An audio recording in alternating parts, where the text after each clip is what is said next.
I'm really into this fantasy stuff and novels, books, etc. And when I actually came for the first time into Bal-Sagoth music and your lyrics, I have to give you compliments for your stories, novels, short stories, etc.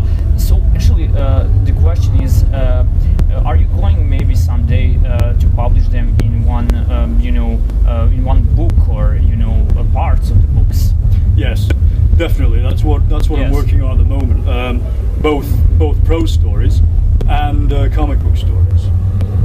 Yes. The comic books are being illustrated by a British fantasy artist called Martin Hanford. Now he's done quite a lot of stuff over the years. He's done stuff for Games Workshop. He's done album covers and T-shirts for all kinds of bands. Obviously, he's painted our last 3 album covers and our last 10 or so T-shirts.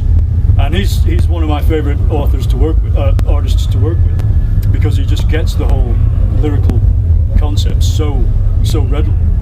And he keeps sending me pages through, and I keep lettering them, and we exchange ideas back and forth. And pretty soon now we're going to have some previews to show.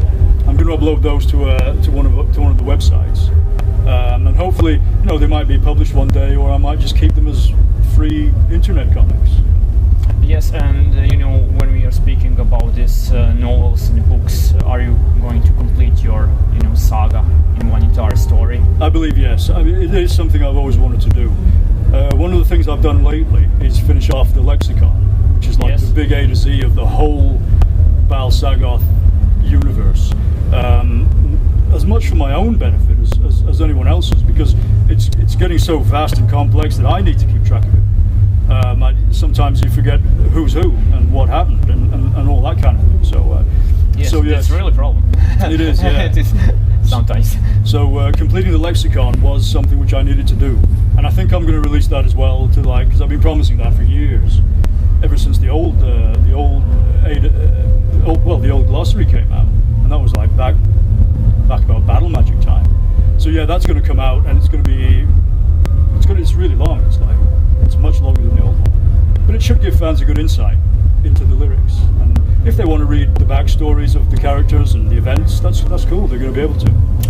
Also, maybe the future public is going to be, attracted by these novels or books. Maybe, in a way, in one way or another. Now let's focus more on music. Which album would you like, to maybe extend from other albums, to maybe actually say, okay, this is the classic Bal-Sagoth album, or you like them all 6 albums so far? Yeah, well, I do like them all. I think some of the songs on all the albums get really close to demonstrating what I think Bal-Sagoth should be. There's songs from every album which I think are classics, and which illustrate what our intent was and what our overall vision was. I certainly do like Starfire. I think that's a great album. I agree with you. Thank you. Catonic Chronicles as well. There's some elements of that where it really does, it crystallizes what we were about. Some stuff on there maybe was not quite as essential as it could have been, but a lot of the songs on there really did sort of get to the point where they could be classed as perfect examples of what this band's intention is. Yes, also, when we are speaking about Bal-Sagoth, very characteristic now is that you have in the early beginnings, especially these longer titles. Yeah. It was funny in the beginning, to see the band with, such titles: Starfire, Burning Upon the Asphalt Throne of Ultima Thule, etc. And there were even some longer songs, longer titles, I would say. So how did you end with this idea after all? Well, it started out basically when there was a song on the first album called Into the Silent Chambers of the Zephyrian Throne, and then in brackets it was like Sagas from the Antediluvian Scrolls. And I think that won an award in some fanzine for longest and most epic title ever. And so I was getting a lot of letters saying, you need to do more long titles.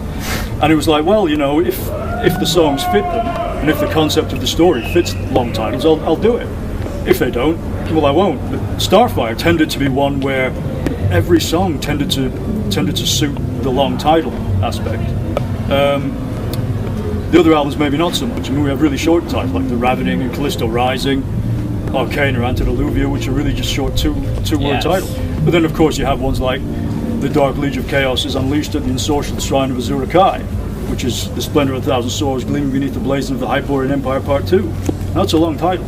Definitely, I agree. It's funny trying to see it on iTunes and like Amazon when people try and download it, and they always have to abbreviate it, which is funny. Yeah, the long titles thing wasn't ever intentional as such. It was just something that seemed to stem from the epic nature of the music and the lyrics. Please correct me if I'm wrong. There was one idea, if I'm not wrong, especially from you, that you wanted to make some kind of video game between Diablo 2 and Heroes of Might and Magic or something like this. Am I wrong? No, I did want to do a sort of video game RPG, definitely. Yes. It was, in fact, I was approached by a software company who had the idea to do it. But unfortunately their funding fell through at a very late stage. So basically I got a sort of like email from them saying, we can still go ahead with the project, but you guys basically, or I, have to put up something like $250,000 US to get this project going, which was a little bit out of my budget, unfortunately. But it would have been really good to do that. So, but yeah, I still think a Bal-Sagoth RPG, either in the vein of something like Oblivion or whatever, would be really great. And what about your favorite games? Do you have some? Absolutely. I mean, my favorite games go back all the way to games, 8-bit games on the Intellivision and ColecoVision, all the way up to like stuff like recent stuff on the 360. I do like Knights of the Old Republic, the Star Wars RPG.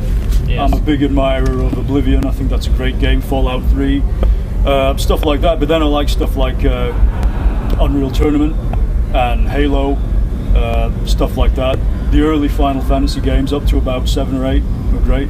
So I like a lot of stuff. Do you play ever The Witcher? No, I've heard about it, but I've not played it. It's great. It's actually one of the best, in my personal opinion. So you should definitely try it. I will. I'll check that one out. Well, and the last question is about actually many people are speaking, about the next upcoming Bal-Sagoth album. In Tonic Chronicles, there was some even titles mentioned, like if I'm not wrong, Demon in Dust Light Crystal or something else. Yeah. Okay, please, could you unveil us? Is there going to be any new Bal-Sagoth records? Well, I always tend to do that in the albums. I mean, I promise part 2s and part 3s, and they don't always materialize. I mean, people are still waiting for the next part of Circus Maximus. Yes. And the next part of Naked Steel.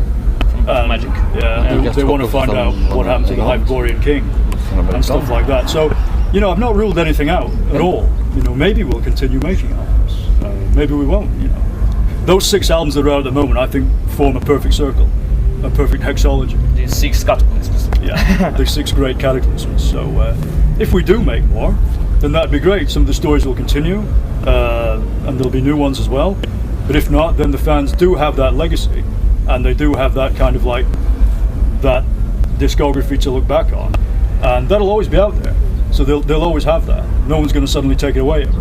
So maybe we will, maybe not. We'll have to see. Okay, I would like to thank you for this interview and your time. Thank you. Thanks a lot. Thanks. All the best. You too.